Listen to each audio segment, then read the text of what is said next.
दोस्तों नमस्कार, स्वागत है आप सभी का online net of first YouTube channel पर। जैसा कि दोस्तों आप जानते हैं, किसी भर्ती संबंधित कोई भी जानकारी होती है आप सभी को online net of first channel के माध्यम से दी जाती है। इस वीडियो में हम बात करने वाले हैं टीजीटी पीजीटी को लेकर 22,000 टीजीटी पीजीटी और 15,000 तथा शिक्षकों की सेवाओं के बारे में। साथ ही अगर बात की जाए एलटी गेट शिक्षक भर्ती के बारे में, इसके अलावा पीईटी को लेकर एक एक करके सारी जानकारी हम कवर करेंगे। वीडियो को लाइक कर दें, साथ ही शेयर कर दें और चैनल को सब्सक्राइब कर लें, जिससे कि जानकारी आप सभी को ऑनलाइन अड्डा फर्स्ट चैनल के माध्यम से रियल ऑथेंटिक सबसे पहले मिलती रहे। ज़्यादा जानकारी के लिए अगर आप चाहें तो हमारी परीक्षा सिटी यूट्यूब चैनल को भी सब्सक्राइब कर सकते हैं, जिसका लिंक आपको वीडियो की डिस्क्रिप्शन में मिल जाएगा। बात कर लेते हैं टीजीटी पीजीटी भर्ती को लेकर। टीजीटी पीजीटी भर्ती के बारे में आप जानते हैं कि 4100 पदों पर आपकी भर्ती का जो विज्ञापन है वो जारी किया गया है। लेकिन इसी बीच प्रदेश के अंदर एक बड़ी संख्या में तथा शिक्षक आपको देखने के लिए मिलते हैं, जिसके बारे में लगातार अभ्यर्थियों के माध्यम से प्रयास किए गए थे कि इन पदों को जोड़ दिया जाए। जब अभ्यर्थी चयन बोर्ड गए तो उन्होंने कहा कि इसका जो अधिकार है वो शासन के पास है। जब अभ्यर्थी शिक्षा निदेशालय पहुंचे तब भी उन्होंने ये कहा कि इसका जो अधिकार है मुख्यमंत्री के पास है। अब अगर बात की जाए तथा शिक्षकों के बारे में, तो आप जानते हैं कि सुप्रीम कोर्ट ने अगस्त 2022 के अंदर 2020 के अंदर एक आदेश दिया था, जिसमें यह कहा था कि तदर्थ शिक्षकों की सेवाओं को खत्म करते हुए इनके खाली पदों पर भर्ती के माध्यम से भरा जाए और जो भर्ती होगी वो चयन बोर्ड के माध्यम से देखने के लिए मिलेगी। अब सवाल ये था कि तदर्थ शिक्षकों की संख्या कितनी है, क्योंकि सुप्रीम कोर्ट ने अपने ऑर्डर में कहा था कि लगभग 22,000 ऐसे तदर्थ शिक्षक हैं जिनको अभी तक वेतन नहीं मिलता है। और आज उसी को लेकर आपको पूरी जानकारी इस कटिंग के माध्यम से देखने के लिए मिलेगी जब आप इसको पूरा पढ़ेंगे। यहाँ पे लिखा हुआ है कि तदर्थ शिक्षकों को वेतन और सेवाएं अधर में लटकी हुई हैं। नीचे लिखा है कि माध्यमिक विद्यालयों के अंदर कार्य करने वाले तदर्थ शिक्षक बीते 2 से 3 महीनों से बिना वेतन के काम कर रहे हैं। आखिर वेतन क्यों नहीं दिया जा रहा है? वो सुप्रीम कोर्ट के आदेश के आधार पर नहीं दिया जा रहा है, क्योंकि डीआईओ सुप्रीम कोर्ट के आदेश का पालन कर रहे हैं। सरकार कहती है कि तदर्थ शिक्षकों को वेतन दो, लेकिन सरकार ने कोई शासन आदेश अभी तक जारी नहीं किया है सुप्रीम कोर्ट के ऑर्डर को लेकर। 2 साल से ज़्यादा का समय हो गया है। नीचे आप सभी को और भी देखने के लिए मिल जाएगा। आगे लिखा हुआ है कि इसको देखते हुए शिक्षक संघ ने माध्यमिक शिक्षा विभाग के साथ ही मुख्यमंत्री से तदर्थ शिक्षकों के सेवा काल का वेतन देने के साथ ही उनकी भविष्य की स्थिति स्पष्ट करने की मांग की है। मांग को लेकर माध्यमिक शिक्षा संघ आंदोलन करने को लेकर भी तैयार है। पिछले दिनों संघ के चेयरमैन के माध्यम से विधानसभा परिषद के अंदर सुरेश कुमार त्रिपाठी के माध्यम से इस मुद्दे को भी उठवाया गया था। नीचे लिखा हुआ है कि तदर्थ शिक्षकों के विद्यालय में अध्यापन का कार्य कर रहे हैं तो उन्हें वेतन क्यों नहीं दिया जा रहा है। अब यहाँ पे 2 आंकड़े आपको देखने के लिए मिलेंगे, एक 2000 से पहले के, 2000 के बाद के।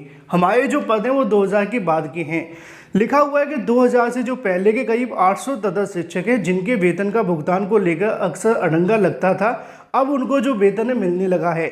लेकिन अगर बात की जाए, सबसे जो बुरा हाल देखने के लिए मिलता है वो है 2000 के बाद नियुक्त किए गए लगभग तदर्थ शिक्षकों की संख्या 15,000 के बारे में। अब इसकी जो जानकारी दी है वो शिक्षक संघ के माध्यम से ही दी गई है। यहाँ पे लिखा हुआ है कि 2000 के बाद ऐसे तदर्थ शिक्षक जिनकी संख्या 15,000 है उनको नियुक्त किया गया था। इन्हें विनियमितीकरण की मांग को लेकर सुप्रीम कोर्ट भी गए थे, लेकिन सुप्रीम कोर्ट से कोई राहत नहीं मिली। इनकी सेवाओं पर भी आपको संकट देखने के लिए मिलता है, क्योंकि सुप्रीम कोर्ट ने साफ कहा है कि इनके पदों को खत्म कर दिया जाए, इनकी नियुक्तियों को समाप्त कर दिया जाए। लेकिन समस्या ये है कि सीएम योगी की तरफ से अभी तक इसको लेकर कोई आदेश जारी नहीं किया गया है, या फिर दूसरे शब्दों में कहें तो सरकार की सहानुभूति तदर्थ शिक्षकों के साथ भी है। नीचे लिखा है कि इन शिक्षकों से अध्यापन का कार्य लिया जा रहा है, लेकिन कई जिलों के माध्यम से जून से इनको जो वेतन है वो नहीं दिया गया है। अब शिक्षक संघ की मांग ये है कि इन सभी को जो वेतन है वो दिए जाएं और जो भी तदर्थ शिक्षक हैं उनकी सेवाओं को यहाँ से आगे क्या होने वाला है इसके बारे में भी स्पष्टीकरण दिया जाए। तो एक बात तो यहाँ से तय हो जाती है कि एक बड़ी संख्या के अंदर तदर्थ शिक्षक यहाँ पे मौजूद हैं, जैसा कि यहाँ पे 15,000 बताया गया है। सुप्रीम कोर्ट ने अपने आदेश में 22,000 तदर्थ शिक्षकों की जानकारी दी है। अगर सरकार सुप्रीम कोर्ट के आदेश का पालन करती है तो इन सभी तदर्थ शिक्षकों की जो नियुक्तियाँ हैं वो समाप्त कर दी जाएंगी। और अगर सुप्रीम कोर्ट के आधार पर इनकी नियुक्तियाँ समाप्त होती हैं तो जो 4,000 पदों पे आपकी भर्ती का विज्ञापन जारी हुआ है उसके अंदर 15,000 आपको पद देखने के लिए मिल सकते हैं। लेकिन ये होगा तभी जब सरकार कुछ करेगी। अब सुप्रीम कोर्ट के आदेश का भी पालन सरकार नहीं करेगी तो फिर क्या ही कह सकते हैं। बात कर लेते हैं अपनी अगली अपडेट के बारे में, जो कि संबंधित है एलटी ग्रेड शिक्षक भर्ती के लेकर। साथ ही अगर बात की जाए एलटी ग्रेड के विषयों के पदों के बारे में, जैसा कि दोस्तों आप जानते हैं कि जब एलटी ग्रेड शिक्षक भर्ती को लेकर योग्यता का विवाद था, उस समय अभ्यर्थियों को बहुत सारी जानकारियां दी गई थी उत्तर प्रदेश लोक सेवा आयोग के माध्यम से कि इस भर्ती का जो विज्ञापन है वो अक्टूबर के अंदर जारी कर दिया जाएगा। अब लगातार आपके पदों के बारे में भी जानकारी निकल कर सामने आ रही है। इसको लेकर कल देर रात को ही मैंने आप सभी को इसके माध्यम से थोड़ी बहुत जानकारी दी थी, लेकिन एक सवाल ये था कि पदों की संख्या कम क्यों हो रही है, उसके बारे में ही बात करेंगे। यहाँ पे भी आपको देखने के लिए मिलता है कि LTGIC के 5,418 पदों का अधियाचन मिल चुका है, जिसमें से मेल के जो पद हैं वो 3,000 लगभग 3400 के आसपास हम कह सकते हैं, और जो फीमेल के पद आपको देखने के लिए मिलेंगे वो 2100 रहेंगे। अगर विषयवार इनमें से विषयवार देख रहे हैं हम, इनमें से विषयवार पदों को देखा जाए तो हिंदी के 315 हैं, मेल के फीमेल के 65 पद हैं।